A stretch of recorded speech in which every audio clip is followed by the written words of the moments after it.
What is going on, guys? Welcome back to the channel. My name is Tide, and if you enjoyed today's video, please consider following me on Twitch using the link in the description down below, or you can search Tide347 on Twitch. In today's video, I thought it would be important for you guys to know how to most effectively use double weapon XP for your weapon mastery and camouflage grind. Starting tomorrow, December 12th, we'll be having the second round of double weapon XP since the game released, just before Season 1 in Call of Duty Black Ops Cold War.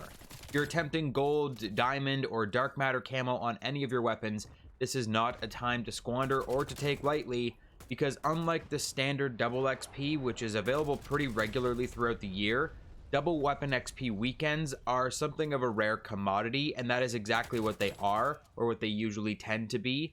Double weapon XP weekends, because the Call of Duty devs very rarely dole out more than 3 days of double weapon XP at a time, and that's because an effective use of double weapon XP can drastically shorten a player's timetable on the road to dark matter, and thus potentially shorten the amount of time that said player will continue playing their game.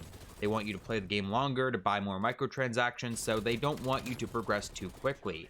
And that's why Black Ops Cold War adopted the Modern Warfare system of camos that unlock at weapon ranks, meaning you can't complete certain challenges and unlock gold, diamond, dark matter until you've used each weapon for a significant amount of time. So double weapon XP is not a time to complete camouflage challenges, but to instead begin that prerequisite ranking of weapons to unlock those challenges beforehand. So while I would normally recommend you focus on more difficult weapon types like launchers, melee, snipers, and pistols first, you'll want to put these weapons away during double weapon XP. This is the time to rank all of the easy weapons to more quickly finish them off when it comes time to come back and finish camo challenges. So I would focus on your assault rifles, SMGs, LMGs, and tactical rifles, or basically any of the weapon types that you feel most comfortable with or that you think you can earn high kill games with. The better your performance in each game, the faster you'll rank your weapons, and the sooner you can move on to the next weapon, and so on and so forth. That being said, don't think that means you'll be ranking each of these weapons to maximum rank before switching up. That would be a huge waste of your double weapon XP time, because weapon ranks require more XP the higher the rank you're trying to achieve. You'll notice that on double weapon XP, you can easily rank a fresh level 1 weapon to level 7 or higher in a single game with minimum effort. However, a level 30 weapon might only achieve rank 31 or 32 after a full game playing at the peak of your abilities. This is why I'll be recommending that during double weapon XP, you rank each of your weapons just to level 30, and that is for 2 reasons in particular. Number 1, leveling from level 1 to 30 is much faster than 30 to 50 plus. Weapon rank 30 and beyond is where you'll find the progression noticeably slower. You might think, why wouldn't I want to continue during double weapon XP if that's the slowest portion of the leveling? Well, that's where number 2 comes in. At level 30, you'll unlock the Flora Camo Challenge. And for most weapon types, the Flora Camo Challenge is the first difficult camo challenge available. Unlike the prior eliminations, headshots, and bloodthirsties that sort of come naturally on the way to level 30, Flora often requires you to detect enemies prior to eliminating them. And while I do have a tactic for completing this challenge much more quickly, and a video on that is coming very soon, the Flora camos do still take a significant amount of time to complete.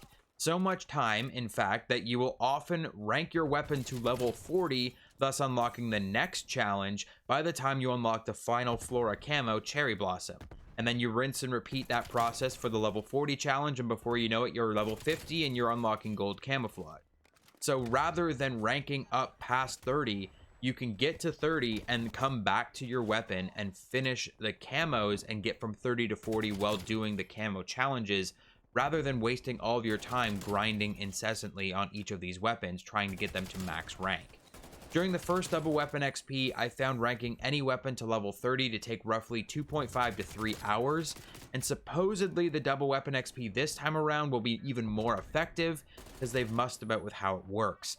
But the last time there was double weapon XP, there was also a Nuketown 24/7 playlist, which I would highly recommend for future double weapon XP events, but that will not be available on December 12th. Nuketown is traditionally the best option for maximizing weapon XP because the map is so small and players tend to be extra aggressive on Nuketown. But without Nuketown, you'll need to find a game mode that can emulate that kind of hectic energy that you get in that map. So my personal recommendation is Hardpoint. Hardpoint is fast-paced, but it's focused. Most players on this playlist are objective facing. They run towards a single area of the map. They frequently funnel into one zone, and you can use that to your advantage to get some very, very high kill games, reminiscent of Nuketown. And not to mention, Nuketown is still a map in the Hardpoint playlist. So when it comes to voting on maps, I recommend voting on the smallest possible maps that pop up for the most intensive action. Nuketown, Armada, and Crossroads Strike are the first that come to mind. And that's it for my quick guide on how to use double weapon XP in Call of Duty Black Ops Cold War a little more efficiently. You'll want to switch to your easy to use weapons, preferably the ones that you've never used before. Forget about challenges and rank those weapons to level 30. Play Hardpoint or Domination or something fast paced and objective oriented. Vote on the smallest maps for higher kill counts and play to the best of your ability. This is the time to try really, really hard. And as a side note, it's best to use streaks that keep you in the game, therefore no chopper gunner, VTOL, gunship, etc., because you'll want to use score streaks that you can use quickly so you can stay in the game using your gun to get the kills. Obviously, you're trying to rank up your weapons, not your score streaks. So that's all I have for you today, guys. I hope you enjoyed the video. Hope it helped you out. If it did, drop a like, subscribe if you're new, and don't forget to follow me on Twitch. The link is in the description down below, or you can search Tide347 on Twitch.